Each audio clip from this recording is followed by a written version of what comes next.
no question that white nationalism is condoned at the highest level of our government. He's been emboldening white supremacists his entire presidency. MSNBC going even further with this outrageous attack on Trump's supporters. That sort of rhetoric. Oh, look at who it is. That Scarborough CEOs are funding with their support of Donald Trump. Leaders of business in America are supporting that sort of white supremacy. Have you looked in the mirror lately, Scarborough? No. Too much TV makeup on. And white supremacy.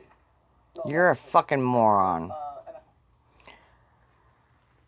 To all of you out there, I'm going to say this once. When you own a gun, you have a responsibility to owning that gun. When to use it and when not to use it. Where to keep it, where not to keep it. The ammunition, do you have it in the gun, next to the gun, separate from the gun? That's your call.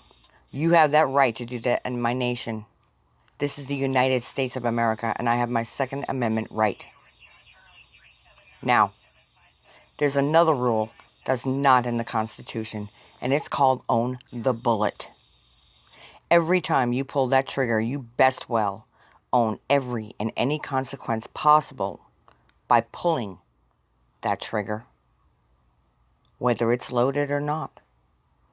It's your responsibility as an owner or the one who is possessing a gun at that moment in your hand physically to make sure if it's loaded or not, if the safety is on, if it is clean and clear, and if you have a clear shot.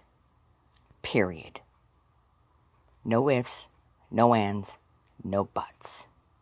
You own the bullet. Now, there are questions of, well, there are some people that shouldn't have the ability to have bullets, nor the weapon you need to fire said bullet. And I agree. I'm one of them. And I'm telling you that out of honesty. Why? Because why am I going to lie to you? What do I have to gain to lie? What do I have to lose by telling the truth? Nothing.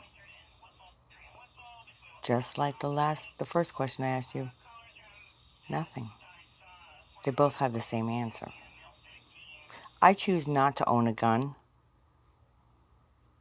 because I have a temperament that can put me in a situation and someone else, many others, including ones I love, into a situation I would never want to see them in. And therefore I choose to not exercise my Second Amendment right. That doesn't mean I don't support it. I absolutely 110% support my Second Amendment right. And of all those that are legally American citizens, whether you came over a border or you were born here, I don't care. You're a legal citizen and you have the right by the government given to you, you are automatically allowed to own a weapon unless they say otherwise and they can show a reason and just cause to deny you that right. There are people out here that abuse it. Face it, folks. Once again, 8 months now, and not a single answer to this question. Show me anything in this world that does not have a polar opposite. For every good, there will be a bad. For every up, there is a down, and for every right is a left. And for every black is a white, and for every right is a wrong. It cannot exist without a negative side to it. So if you want that right, realize what you're asking for. What is the best case and the worst case scenario of your desire? I don't think we think these things through. I really don't. We focus in on a certain way of thinking and a goal, and we focus in on that one path instead of checking out to see where the other branches go in this tree of possibilities in life. We don't stop and think. We don't take the time. We don't ask for help. We don't admit our weaknesses. We don't admit our strengths. We don't give credit of other people's strengths.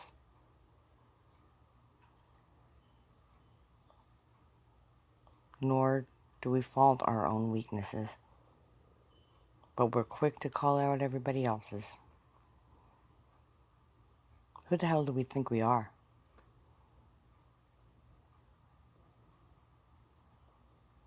I'll leave it with that. Just think, who the hell do we think we are?